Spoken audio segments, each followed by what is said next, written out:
as I've informed that you have learned about NumPy and Pandas. So now you know how to make a list, how to use the list operations, and in NumPy how to use the double dimension arrays, how to use the operations on that. And if you use Pandas, then you know how to do the data frame and all stuff. Now, after all these things, we should, before starting the ML stuff, we should know how to represent your data, because one of the most important thing about data, like machine learning, data science, and anything about this field, you should have the visualization skills to show your like if you're working in a company or something like that, you have the skills to show your client that what does that data mean. You'll see the data, you'll see the data frame, or you'll see the list and all. You'll understand, like you have the technical background to understand what the data represents, what the number represents. But the people who are coming as a client will not understand the data properly. You have to show them as a visualization, and visualized data is more informative than just a random number text data. So we're going to use some of the libraries which is provided by Python to visualize the data more efficiently, so that instead of just getting some random big arrays, we can just visualize it into bar graphs, scatter plots, something like that, so that it will give you more information in an easy, so that you'll get the information in an easy way, and it's easy to represent also. So let's start the session. Let me share my screen first.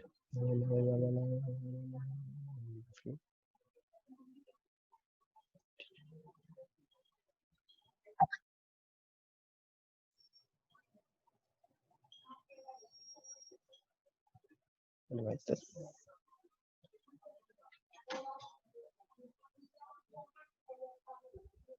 This also. Now I guess you all can see my screen. If you all can see my screen, just type yes in the text box, please. So just let me know that, yeah, you can see my screen.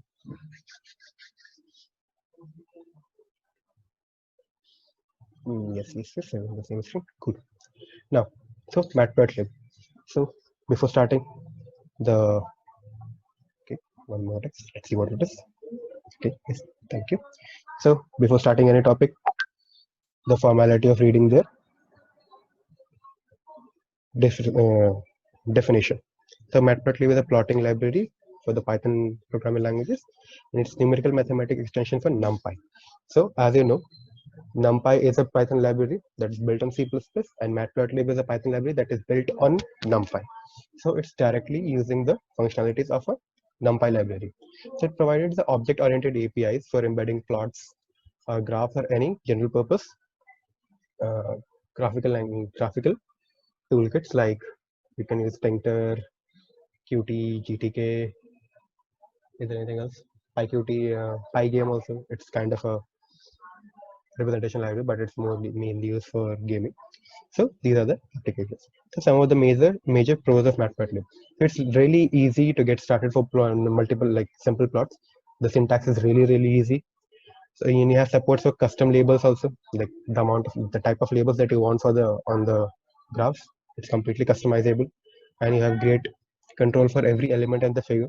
Like all the elements that you'll see, what is the thickness, what is the width, size, width, everything is completely customizable, and it's completely under your control. High quality output in many formats, and very customizable. So they are like normal stuff. Now, just to let you know, tomorrow we'll learn about Seaborn. When you learn about Seaborn, you may think that learning about Matplotlib is useless, because Seaborn is again a data visualization library which has all the features of Matplotlib plus some advantages which is not provided in Matplotlib. So you may feel that why even I studied Matplotlib if we would have studied Seaborn. But the thing is, there are two reasons. First of all, it's there, then you should know. And Seaborn is a bit heavier than Matplotlib.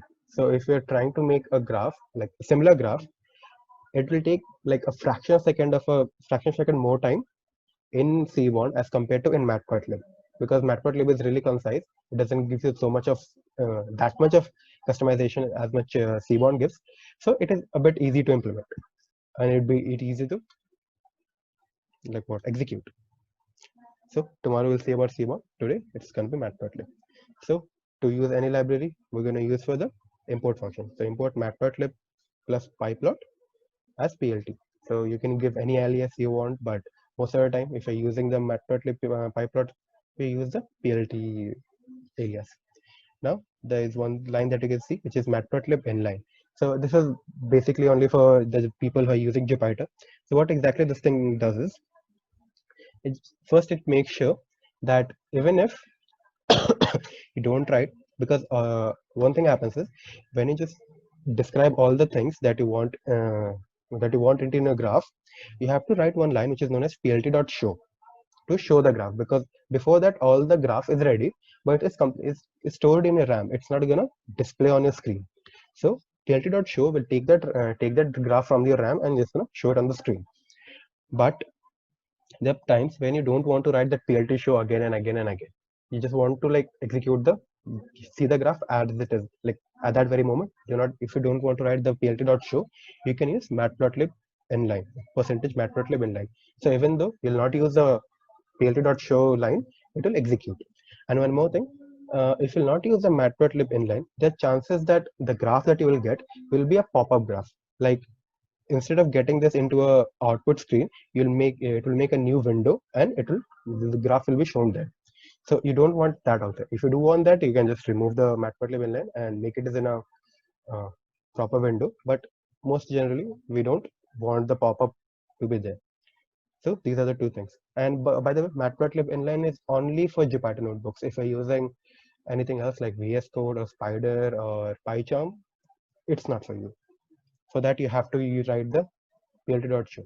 Now, even for Jupyter users, I suggest you to use the word plt.show, even though it's not going to be like any use for you. It's going to be similar.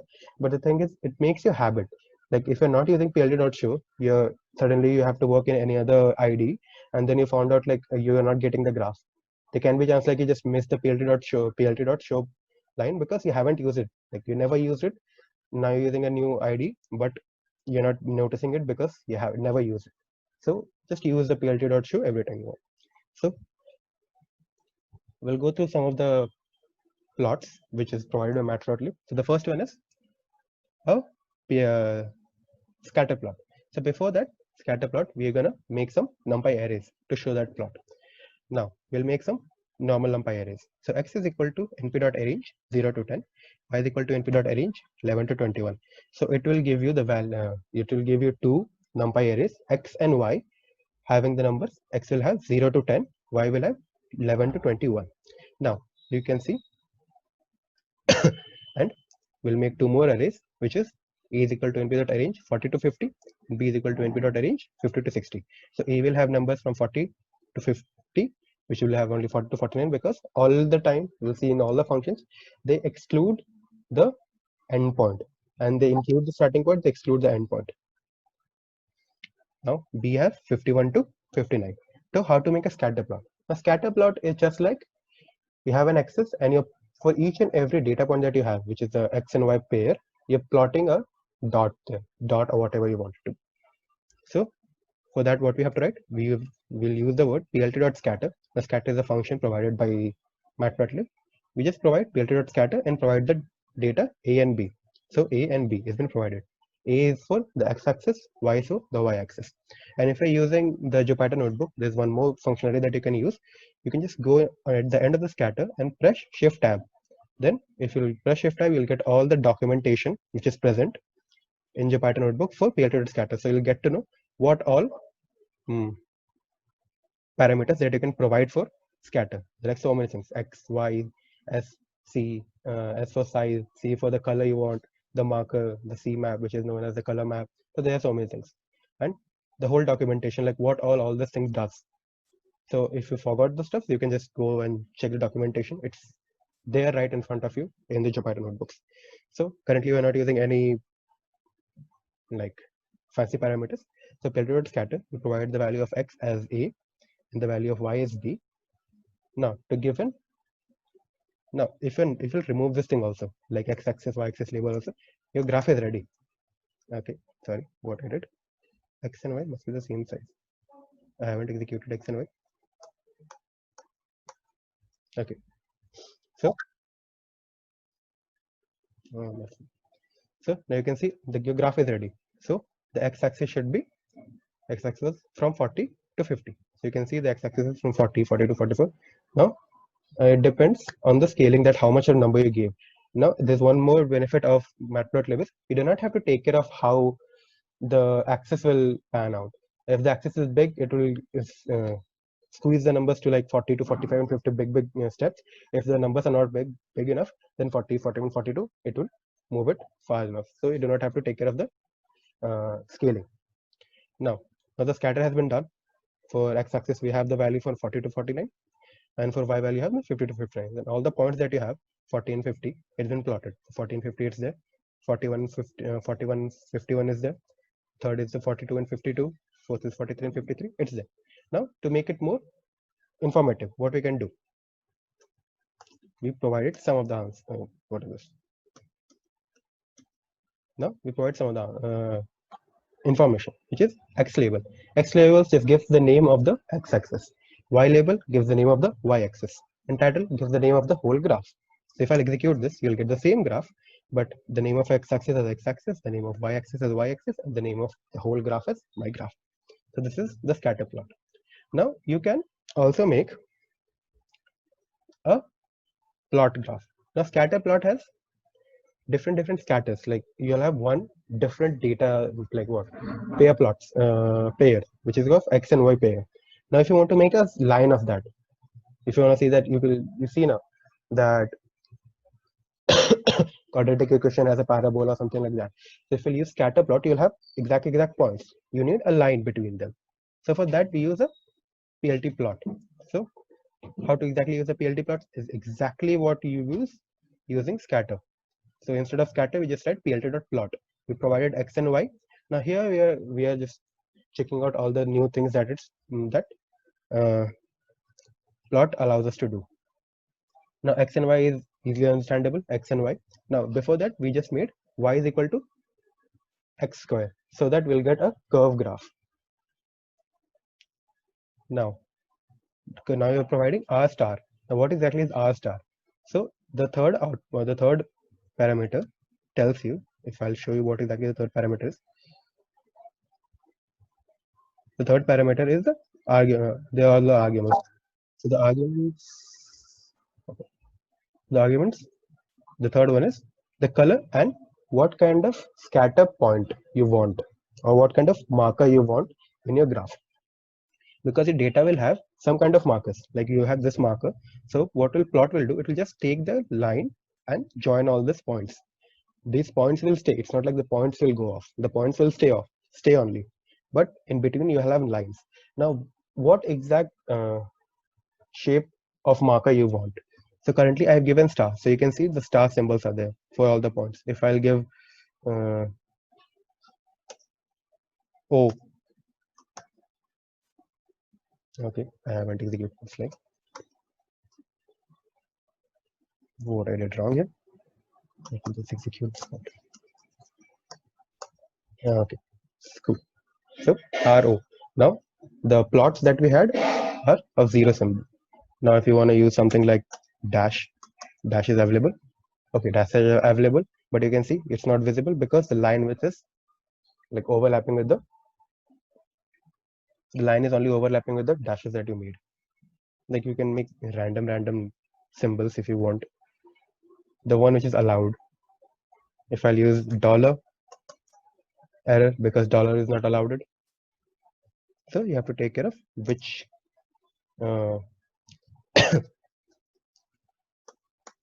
marker is allowed. Now if I'll use the caret symbol, so you can see all the caret symbol are there. So understood. Now line style. In line style, you can provide the style of the line that you want. Either it's going to be solid, or it's going to be dashed, or it's going to be dotted, dashed, whatever you want. Now if you want to know what all is there, again go to the documentation, because it's common that you'll not remember all the things. So if you'll go down. What is the difference between MATLAB and Matplotlib using Python? Now, this is the same question that you're asking, like what is the difference between an array used in Java and the array used in Python and the array used in C++? It's supported in MATLAB, and it's supported in Python. So there's no like huge difference. They both do the data visualization. They both do the data visualization stuff.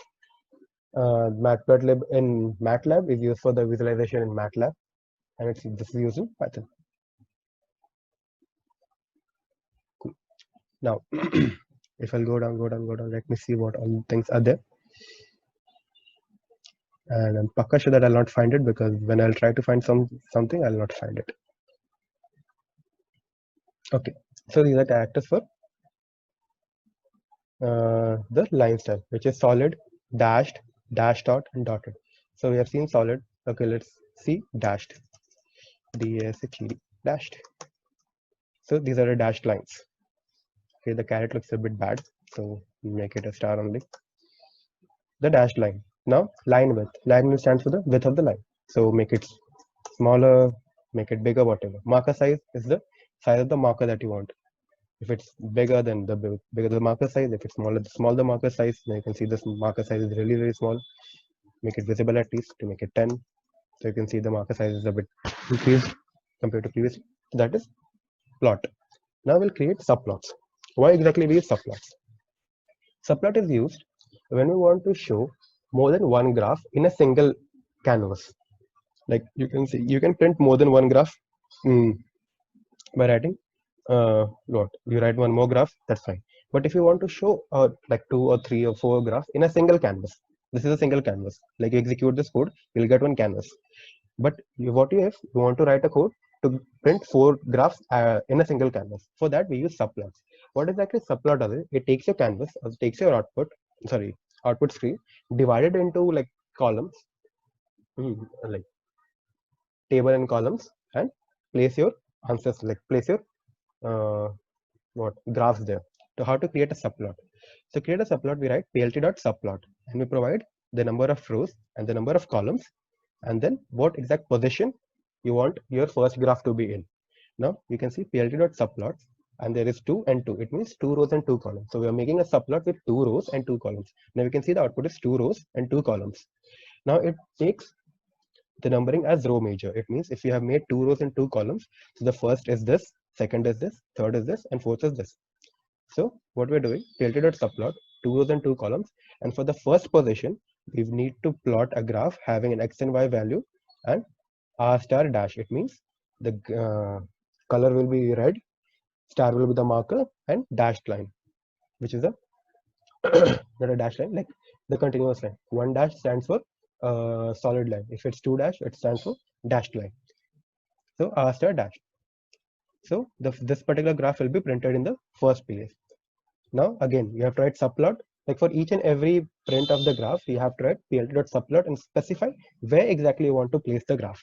Now plt.subplot, 2 rows and 2 columns. This is gonna be similar for all the plots, 2 rows and 2 columns. You cannot change that. So from the second place, you have to plot a graph which is x and y and b dash. It means the color of the graph will be blue, and it's going to be a continuous graph. No markers necessary.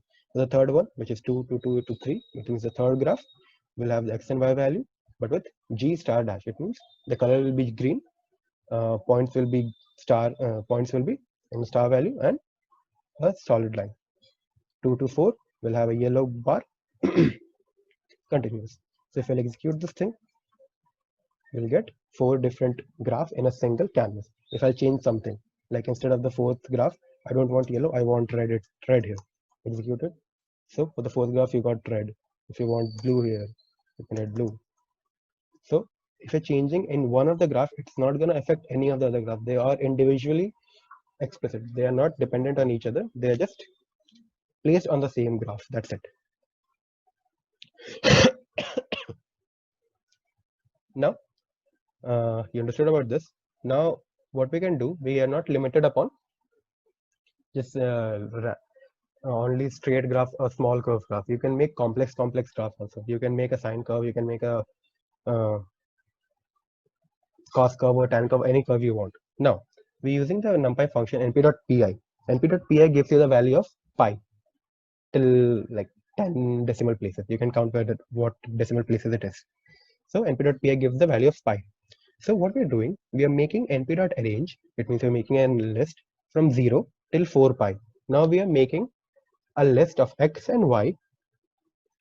For x we'll have the numbers from 0 to 4 pi, and for y we'll have the cost value of all the values. Simple. So that to plot the cost graph, what we're going to do, so np.arrange 0 to 4 pi, and we have a step of 0.1. So we'll have 0, 0.1, 0.2, 0.3 till 4 pi, which is 4 to the 12, like some 12 or 13 you'll have. But what if we have only we have the step of 1? I'll show you what is exactly the step of 1. So we'll do that. And for y we'll have np.cost. So np.cost function just takes the values and returns the cost value of the provided number. So if np.cost of x, so it will take each and every value of x and it will return the cost of x and put it into the list of y. So if I'll execute this point, now again we are using the function plt.plot. Simple as that. Nothing fancy in this. If I'll execute this graph, now you can see this is a kind of a sine wave, but it's like too much. It has too many dents or elbows there. Why? Because the steps that we took is way too big. We have the first point here, we have the second point here, we have the third point here, fourth point here, fifth point here. So that's why we have different big steps. Now if you want to make a smooth sine graph, we have to make the steps a bit smaller, because we need more data points to join, because what exactly we're trying to do. If I'll use the annotation here only, if we're taking 2 points here, want to make a curve, we should make sure that we have enough points to make a curve. But if we want a curve but we have only 2 points, there's no chance of making a curve. It is going to be a straight line only. If we have 3 different points, then only we can make a curve, or a large number of points, then only we can make a curve by joining all the points, because it's not exactly drawing a curve, it's just joining the points that you give. So if the points are really close to each other, you can give a institution that it's a curve. Now if I'll this thing, if I'll make the points a bit shorter, like make it 0.5, this is the step size. So you'll have the number 0, 0.5, 1, like this. If I'll execute this, now it's like started to become a more curve here. Now make it 0.1, really close numbers. Now you can see a whole sine wave. Simple. Now you know how to write a sine wave graph.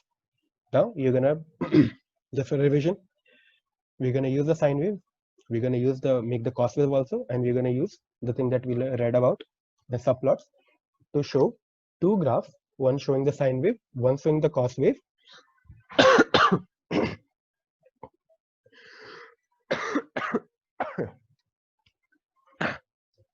Sorry, I got a really bad cold. So one causing the sine wave and one causing the cost wave. I'm going to show both the graph in a single canvas. It means we're going to use the subplot. So to make this kind of graph, what we need? We need only 2 rows and a single column. So what we did? We have a subplot of 2 rows and 1 columns. We have 2 rows and 1 column. So for the first one, we did the same thing from 0 till 5 pi. You can make it till 4 pi. It completely depends on you. The number it's gonna, the big the number is, the bigger the x-axis will be. If I'll make it 4 pi, it's gonna be limited to like 13 only. If it's 5 pi, it's gonna be like crossing 30. It's completely upon you. So we make the x as np.arrange 0 till 5 pi, and the steps is 0.1. Now we make 2 list, which is y sine and y cos. Y sine will save all the values of cos sine x. For the value of x, what is the sine of x? And y cos will have all the cos values. Like for the value of x, for the each and every value of x, what will be the cos of, like cos of that? So we have y sine and y cos. Now what exactly we're going to do? We'll make a pi plot. Subplot. So subplot, we need 2 rows and 1 column. So we have 2 rows and 1 column, and the very first place, which is the first place, we're going to plot x and y sine, and we make it as r double dash. It means red color and double dash line, and give it the title as sine. Now in the second subplot, how are we going to specify the second subplot? Okay, we are running out of time, so maybe I'll tell you to join the class again. So no problem with that. Don't worry, it's going to be 10 minutes after this thing ends. So subplot 2 to 1, we made the sine. Now for the second subplot, how are we going to specify? 2 rows, first column, and then the second position. We have already specified the first position. Now we have to specify the second position. For that, we have to specify x as the value of x, because x is going to be similar for both of them. the value of y will be y cost, because you're going to print the cost graph, and we provide b double dash. It means use the blue color and a double dash line. Now you can just try on with all the things how many times you want. Now just execute this part. So you got sine and cos. If you're going to change it a bit, like instead of double dash you want a single line, you can make a single line. If you want to make a double dash too, like single for blue also, instead of the double dash, write a single dash. So you'll have single dashes here. Do not mess up with the positioning. You have in the first position you have given that the first position will have this graph. If I'll write the same thing here, that first position should have the cosine graph also, it will give you an error that they both are now coinciding with each other. So what it will do, it will take both the graphs and plot it into the same canvas. So now you can see I specified that both the subplots should should print on the same position. So what it does, it took the same canvas and plotted both the graphs here. So that can happen. So this is not an error. It's, you can say it's a functionality if you want to hold up.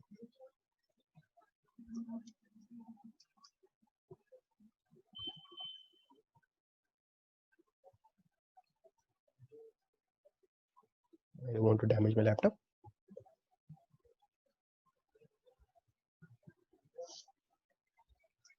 Okay. So this is, you can consider it as a functionality that they are like taking two graphs and printing on the same thing. No, but we don't want that for now. We're gonna give it two. So we'll have two different graphs. Now learn about pay plot, scatter plot, and subplots. Now we're gonna learn about bar plot. A bar plot is not a really hard thing to understand. So for each and every value of x, you'll have a bar of y. So we'll have x as 2, 8, 10, y as 11, 69. It's a random number. It doesn't resemble anything. X2 has 3, 6, 9. Y2 has 6, 15, 7. So again, they are random numbers. Now, plt dot bar. How to make a bar graph? Just write plt dot bar. You just only have to remember the exact word that you have to use for which kind of plot. For scatter plot, we use plt dot scatter. For line graph, you need plt dot plot. For bar graph, you need plt dot bar. Even if you forget it, it's fine. You can just easily search it on the net. And the more you use it, the more you'll get familiarized with it. The very first thing is you have to provide the x value and y value. It's similar for all the matplotlib bars. Here, the first thing that you have to provide, or the compulsory thing that you have to provide, is the x value and the y value. So plt dot bar, x and y, and plt dot show. So now you can see the first graph which has x and y. For x2, y11. So for x2, you have y11. For x8, you have y16. So you can see x8, y16, 10 and 9. Now we can show the plt dot bar, x2, y2, we are giving the color as blue. So you can see, for the second graph, we have 3 to 6, 9 to 15. So you have 3 to 6, 9 to 15, and what is the last one? 11 to 7. So you can see 11 to 7. Now what we did is, we made the first bar graph and we gave the answer. As you can see, if I'll increase the size, we made the first bar graph and we showed plt.show. It means show the graph which is present in the RAM. Now the moment it takes the bar graph out of the RAM and present it into your screen, it will delete it from the rect RAM. It's gonna make it like complete blank chart. What if we remove this plt.show? It means the canvas still has the answer of plt.bar of x of y. Now again we're using plt of bar of x2 and y2, and then at the end we are showing the plt.show. It means what will happen? The same thing that happened previously. Both the graphs will get merged into a single one. So if I'll execute this line, you can see both the graphs which was there separately at the first position, because we showed the first graph after its completion and then started the second graph. We haven't done that here. We let both the graphs build on a same canvas and then print it. So both the graphs will get overlap with each other. Now if you can see, there are different numbers, that's why it's fine. But what if there has common numbers? Like you can see, you can just write x of, now x is also has 2, x2 is also has 2. What will happen? It will starting to overlap. That's completely possible. So you have to take care of that. The chances that it will overlap with each other. Make it 3, so that's separately. Now we'll come to histogram. Now histograms gives you the distribution of how much of amount of data that you have in a particular bin. It doesn't tell you like what is the exact value of X or what is the exact value of Y. It gives you the what amount of data that you have in between the bin. Like you have a random number, so you can see we have an np.array which have this numbers. Now you can see it has too many numbers of 1 1 1 1 1 1 1. It means the frequency of occurrences of 1 is very high in this array. So you can see the graph for 1 is really high. It means it's telling that the occurrences of 1 is really high. So that's what a histogram tells you. What is the occurrences, like what is the frequency of the numbers occurring in that? Now it doesn't exactly tell you the exact number, like the frequency of 1 is really high or the frequency of 2 is really high. If you want, you can do it. Most of the time, like generally what we used to do is make a bin. Like we make a bin of 1 to 10, and our array has lots of number between 1 to 10. So for the bin of 10, you'll have a really steep graph. It will tell you that out of all the data that you have a lot of number for between 0 to 10. So you can see you have a lot of number for 1. So for the graph of histogram, you have a lot of a big bar for 1. You can see there is no number between 60 to 80. Okay, from 61 to 70, you have no bar only. It means you do not have any number between 61 to 70, and you can see there is literally no number between 60 to 70. So there is no answer on, like no bar only. There's really less number between 71 to 80. So 71 to 80, there's 1, there's 2, and done. There's only 2 numbers for 71 to 80. So the histogram is a bit low. So it tells you what is the occurrences, the distribution of the occurrences of the numbers. So how to make it? Again, use plt.hist. It's gonna make a histogram for you. And what exactly you have to provide? Now this time we do not have to provide X value and Y value, because the one axis it will take automatically using what all numbers that you have, and the second axis, which will be the y-axis, it's gonna be the frequency, like how many times it's been occurring, like what is the what is the frequency of it being occurred. So you do not have to provide the y value, because it's gonna automatically take the y value as the occurrences of that number.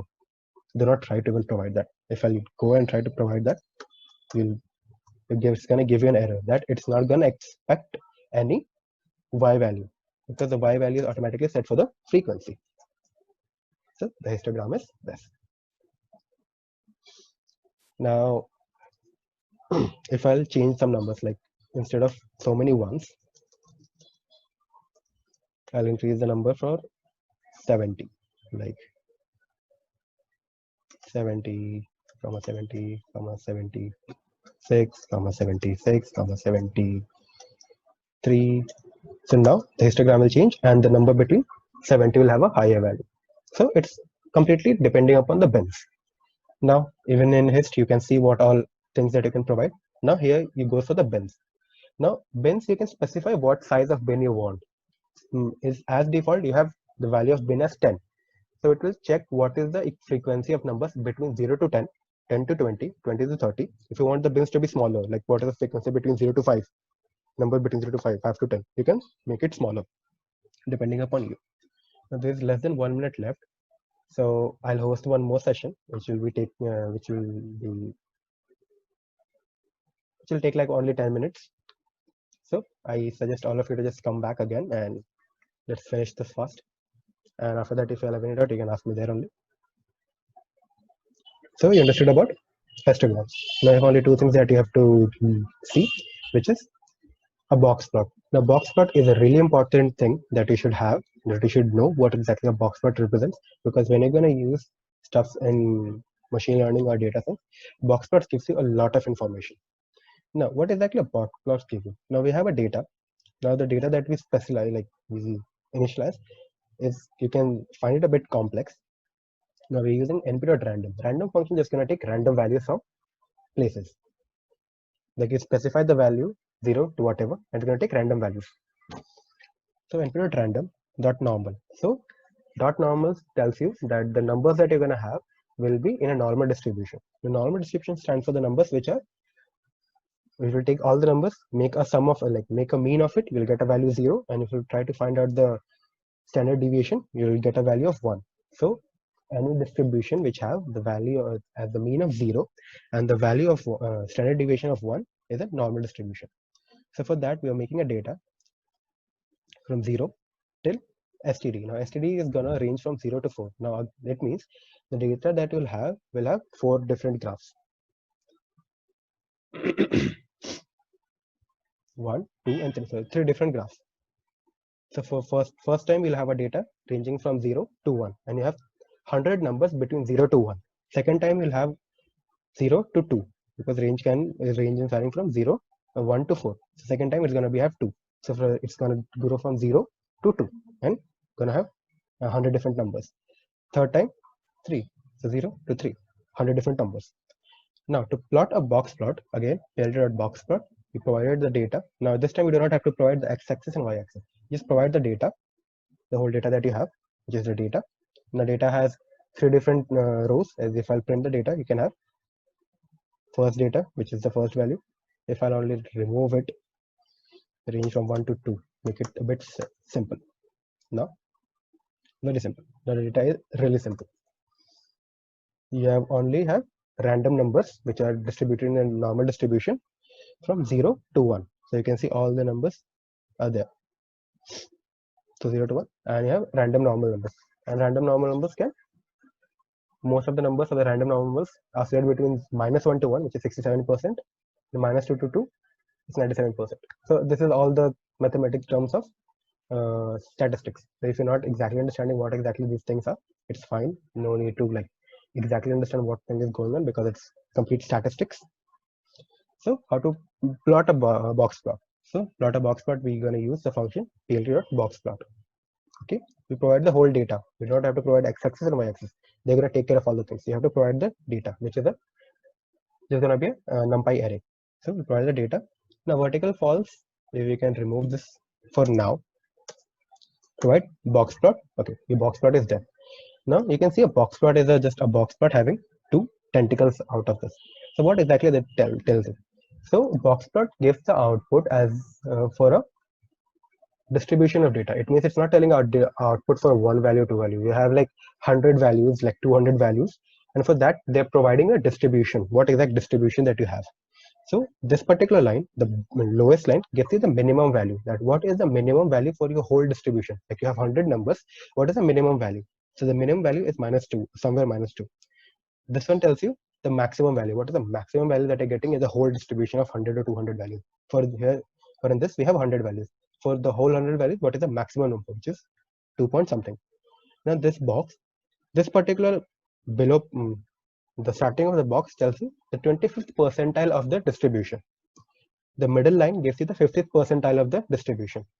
The top point, the top of the box will give you the 75th percentile of the distribution. Now, I hope all of you understood what exactly is percentile. It's not percentage, it's a percentile. So if you don't understand percentile, I guess you do. If you don't, then you can just go and search what exactly is percentile. It's easy. They're statistics only. So box plot gives you that. What is the minimum value? So what exactly the box plot giving you? For the whole range that you have, what is the minimum? What is the 25th percentile? What is the 50th percentile? What is the 75th percentile? And what is the max value? This is box plot. That was box plot gives you. Now the things that we had. Now let's tell you all the things one by one. Now just imagine patch artist is not there. Vertical false. So it means we do not want the verticality of the graph. We need the horizontal. We need the horizontal graph. So what it will take? It will just take the same graph which is there, make it horizontal. That's it. The only thing that it will do, make it horizontal. And the other thing was patch artist. Patch artist is just gonna take your graph and gonna make it a bit colorful. The only thing it does, make it a bit colorful. That's it. Now you can see you have small values here, small dot here. These are outliers. Now outliers are those values in the distribution which are not following the normal distribution, because it's a random number. So there's a chances that the values that you got, some of them will be outside the distribution. They are not following the distribution. As I've studied about, as you will study about in machine learning, what are outliers? They're just information which is not following the normal routine. Like for the data that you have for x of y square, for number set you have 0 to 0, 1 to 2, sorry, 1 to 1, 2 to 4. This is x to y square. you'll get some random numbers which is not following that. For 2, we are getting 3 as y. It's an outlier. So you'll get some this kind of outliers in the machine learning model, like machine learning data sets. So if you want to find out if there are outliers in your data, you can just plot a box plot, and if you'll get some points outside this minimum or maximum range, it means that your data has outliers. I guess you understood about box plot. Now again, if you want to show the histogram of this data, so if I'll plot the histogram of this data, you can see there's a curve. As I've told you, try to find the mean of the number, you'll find 0, and most amount of the number will be in between -1 to 1, because that's the standard deviation. So you can see the average that you're getting is at 0, and from between -1 to 1, most of the number lies, and between -2 to 2, almost all the number lies. 97% of all the numbers which is there in the range, it lies in -2 to 2. 67% of all the numbers in -1 to 1. So this is a random normal distribution. So now random normal distribution, if you don't understand, it's fine. You can just read it somewhere. Now the last thing is a pie chart. A pie chart is a really fun chart that you can show into your data. You have to make a pie chart. To make a pie chart, again, plt.pie, simple. What exactly you have to provide?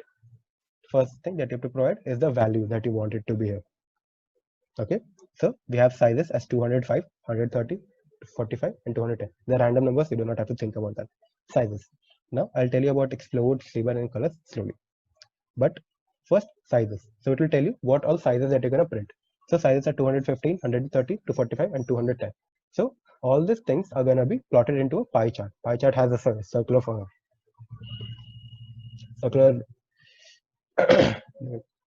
representation. So what exactly it will do? It's going to total all the things, which will be somewhere around 800, and it will try to find out what is the percentage of 215 out of 800, and you will get something like, it is for Python, so it's 26%. So it will make a chart of 26%. Now what is 130? It will make it. What is 245? It will make it. What is 210? It will make it, and it will gonna plot it into the pie chart. So it will gonna take the total value and find the exact percentage where what exactly it represents. Now you provide the sizes. Now explode. Explode tells you that if you want some of the pies to be out of like not exactly on the center, a bit out, then you can explode it out. How exactly you explode it out? Now for this time, you have explode 0 0 0 0. It means you're not exploding anything. You know you have 4 slices because you have given 4 sizes. It means you have 4 slices. So imagine for the first line, which is Python, I wanted to explode a bit, like go out a bit. So what is the extent of the explosion? I'll point 0.5 for the first explode. I'll run the same code. What will happen? It will go 0.5 units far from the main center point. If I want C also to be a bit more far, so 0.5. Again, C or C sharp C plus also went a bit more far away. Now it's not necessary that you have to have similar explode. For this, you can have a explode of 0.1. So you can see Python is a bit far away. C plus is not that much bit far away. The both are 0. It means they're not exploded. So let's make it 0 for now. So this is what explode does. So if all the things are 0, they're going to be in center. Now labels. Labels tells you that for each and every value of sizes that you have, what will be the label provided. So the label that you provided is Python, C++, Ruby, and Java. So it will take the value of sizes and start matching respectively what is the value of the labels. So for 205, it takes the value as Python. So you can see for 205, the percent that we printed, the label is Python. So 130, the label is C++. So 130, the label is C++. 245, it's Ruby. So 245, it's Ruby. 210, it's Java. So 210, it's Java. So they just take the labels. Now colors. Colors, you can just provide any random colors that you want. Gold, yellow, green, light coral, skyline blue. We have 4 different colors that you have provided. So on the respectively, it will specify the colors. So for the first one, which has label 215 Python, it will take a gold color. So gold color has been taken. Second, it will take a yellow green. Yellow green has been taken. For the third, it will take light coral. Light coral has been taken. So fourth, light blue sky. It has been taken. So these are the colors. Now autopick tells you what will be the if you're showing the percentage, how exactly it's gonna be. It's gonna be a decimal number or a float number, because if you're going to show the percentage, there are two, either what it is, leave. So either it's going to be a decimal number or a point number, float number. So we specify percentage 0.1f double percentage. Now this percentage is going to be always going to be there. So the first one and the last one. The only thing that you consider about is the center one. This much. 0.1 f percentage. It means it's going to print it into a float value of 1 decimal places. If you want to make it a decimal, remove this 1 d. Again, there's no decimal and there's no decimal point, and the numbers are in whole numbers. If you want to make a percentage of 2 decimal places, so 0.2, and instead of d you have f. So you'll have a percentage printed in 2 decimal places. Now shadow row is just to give a good feeling. If the shadow is false, if it takes false, it does take false. So the graph that you're printing will not have the shadows, like the allowing visible shadow that is there. If it's true, you can see there's a small shadow which is behind the chart. It's just to see. The plot axis is equal so that the axis that you have is in center point. So even if you'll remove it, it's fine. There's no big deal in that. So this is what you are all about Matplotlib. So this is the conclusion of the class. One thing that I have to tell you, it's not only this much. Matplotlib is a big library. You can have many things that you can do. These are the things that I've explained you are the most common things that you'll come across. The best thing to learn about Matplotlib is the more you'll come across it, the more you'll learn. So you cannot like sit and try to find out, okay, what all things are there in Matplotlib, I can continue like complete in one day. It's not possible. You have to go it slowly. So just find out what is the one which is most commonly used and most important. Use it, make it familiarize, and slowly when you'll use it more, you'll get to know more stuff about Matplotlib. So this is the conclusion of the class. It took us more than 40 minutes. Sorry for that. So if you have any doubt, you can just ask me right now. Turn on the microphone, you can ask, or you can type in the chat also. I'll be waiting.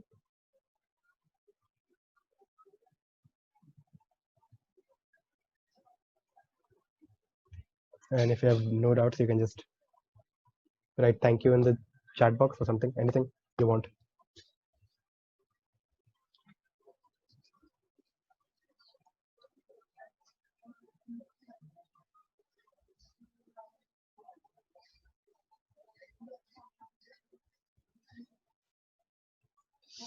Is ML knowledge required to be a data scientist? Karthik, texting me privately. There's no need for that. So, is ML knowledge required to be a data scientist? No. Data scientist is a really big field. It's not like it's a really broad field.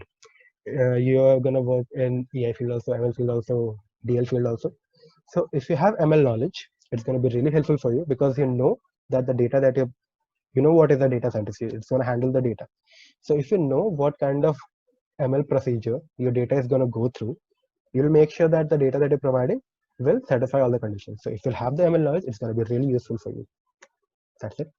So Shiransi said thank you. Tanisha said no doubts. Ritika just to say thumbs up.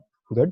So I don't think anyone has any doubts. And I'll send you this Jupyter notebook in the group. If you'll have any doubts in this Jupyter notebook, you can just text me directly. You can text me on the group. Please prefer to text on the group so that everyone can get to know that they can also run into that error. And if you have some personal doubts, you can just text me personally. It's fine. Okay, cool. So let's wrap up this course here. Next time I'll make sure that it will not take this much. Like I was expecting it to be 40 minutes. It went I'll see 60 minutes. So okay, it's fine. No problem. Bye-bye. So we'll meet next day.